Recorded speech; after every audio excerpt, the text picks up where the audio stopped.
Assalamualaikum everyone, welcome back to Learningprogramme channel. So student, today lecture is about the earlier alternative of psychoanalysis. Basically psycho analysis का lecture हमने understand कर लिया है in the previous lecture. So students, आज हमने जो learn करना है कि साइको एनालिसिस में आगे जाके कौन कौन से स्कॉलर्स आए थे, फिलोसफर्स आए थे जिन्होंने साइको एनालिसिस पे मज़ीद काम किया.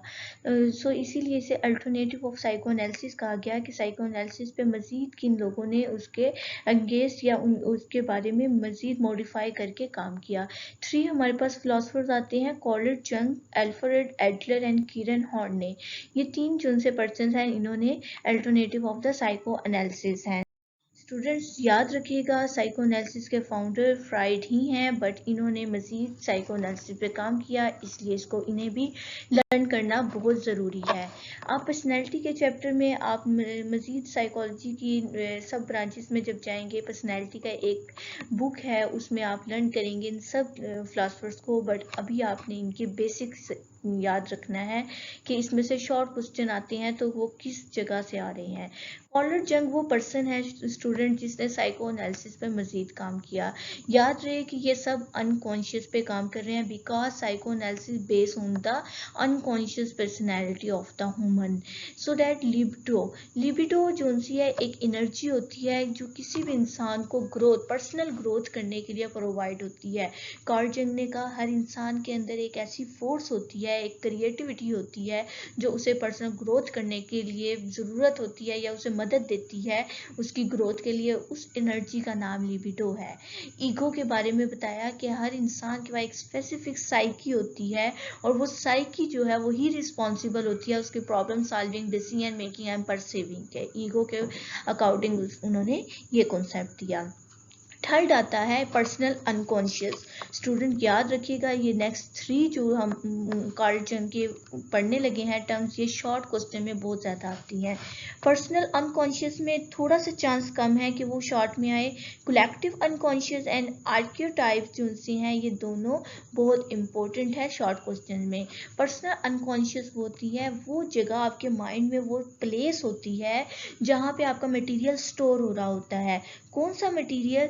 जो कि आपकी पूरी ज़िंदगी के एक्सपीरियंसेस होते हैं. वो कहता है वो उस टाइम पे शायद आपको लगे कि आपके कॉन्शियस लेवल पे नहीं है, लेकिन हर पर्सन के अपने पर्सनल एक्सपीरियंस होते हैं जो उसके माइंड में स्टोर होते हैं. That is called the personal unconscious. Conscious उसने इसलिए नहीं कहा कि सब एक्सपीरियंस इंसान एट अ टाइम माइंड में नहीं याद रख सकता, इसलिए उसने पर्सनल कॉन्शियस नहीं कहा, अनकॉन्शियस पे काम किया.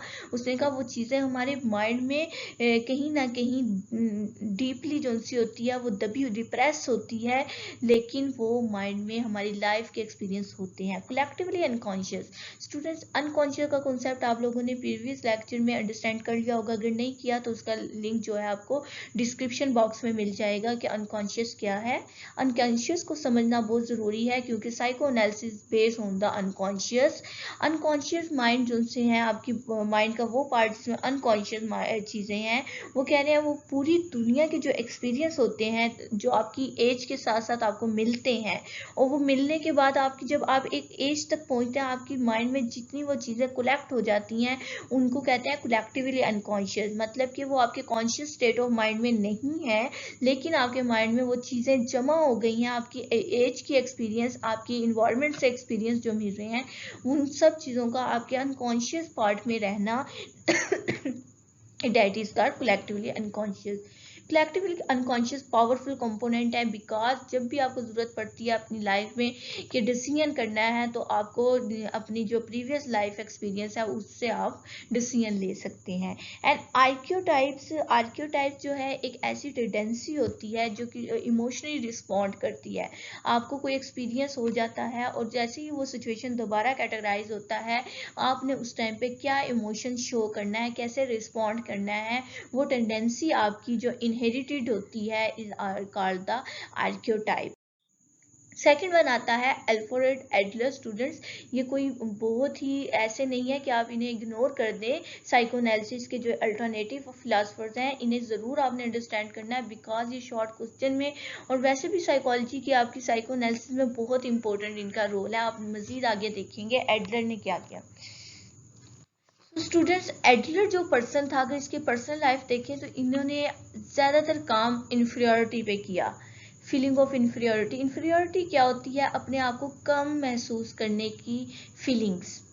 बिकॉज क्योंकि ये खुद भी एक हेल्पलेस बच्चा था, वीक बच्चा था, और हमेशा से इसमें डेफिशिएंसीज थी। सुपीरियर समझता, सुपीरियर लोगों को देख के अपने अंदर इंफीरियरिटी कम्प्लेक्स पैदा करता था, और इसने इसी काम को देखे स्टूडेंट्स, उसने अपनी ही कमज़ोरी को अपनी स्ट्रॉन्ग पॉइंट बना लिया है। कैसे? कि उस खुद इंफीरियरिटी कॉम्प्लेक्स में रहने के बावजूद उसने इंफीरियरिटी थ्योरी दी हमें कि क्या होती है इंफीरियरिटी, जो आज से पहले हमें किसी फिलोसफर ने नहीं बताई, और वही उसकी जो है थ्योरी बनने के बाद, उसकी फिलॉसफी बनने के बाद उसको स्ट्रॉन्ग पॉइंट दे दिया है। वो कह रहे हैं हर ह्यूमन ट्राई करता है कि वो पावरफुल हो जाए, पावरफुल मतलब सुपीरियर हो जाए।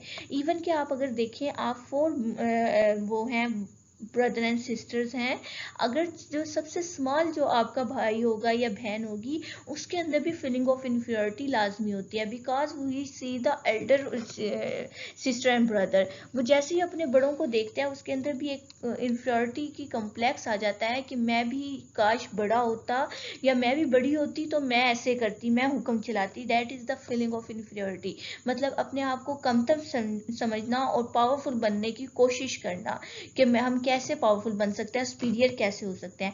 लाइफस्टाइल के बारे में उसने कहा हर पर्सन के पास एक अपनी लाइफ होती है, और उससे वो अपनी लाइफ अपने अच्छे दुनिया से देख के अपने गोल ट्राई एस्टैब्लिश करने चाहिए, और चूज़ करनी चाहिए अपनी लाइफ खुद।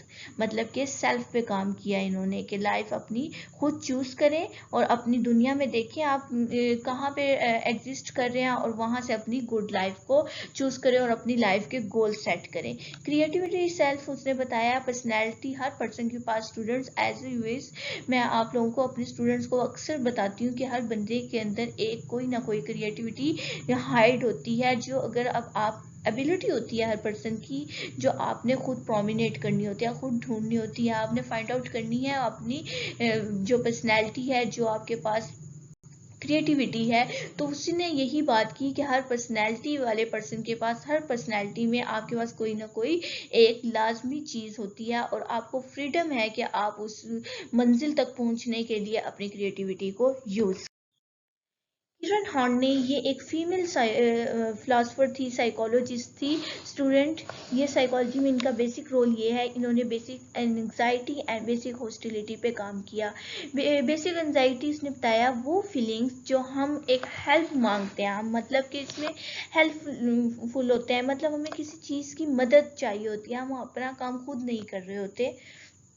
और चाइल्ड जो है, चाइल्ड का एक्सपीरियंस अगर देखें तो वो बेसिकली अपने, चाहे वो ही है या शी है, वो रिप्रेस कर रहा होता है अपने बेसिक हॉस्टिलिटी को।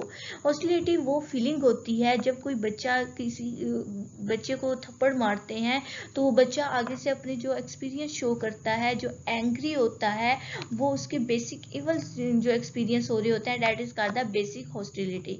नेक्स्ट इन्होंने फेमिनाइन साइकोलॉजी पे काम किया, मीन के साइकोलॉजी में इन द वुमेन फील्ड पे काम किया। एंड 3 इनके इंपॉर्टेंट काम थे, moving against people, moving away from the people and moving toward the people. Student, ये बहुत लेंथी हो जाएगा अगर आपने इसको अंडरस्टैंड करना है, लेकिन ये शॉर्ट में नहीं आता। मूविंग जो इसके 3 मूविंग है, सो स्टूडेंट्स आपने इनका याद रखना है। किरण हॉर्ने जो सी है, ये as compare to Adler and Carl Jung से इतनी इंपॉर्टेंट नहीं है, क्योंकि अगर आप इसे पर्सनैलिटी के चैप्टर में लेंगे तो एक इंपॉर्टेंट लॉन्ग क्वेश्चन आ जाता है, बट आपने शॉर्ट क्वेश्चन के through alternative of psychoanalysis ready करने हैं। तो students, you must be focus on the Carl Jung and the Adler. So students, अल्लाह हाफिज।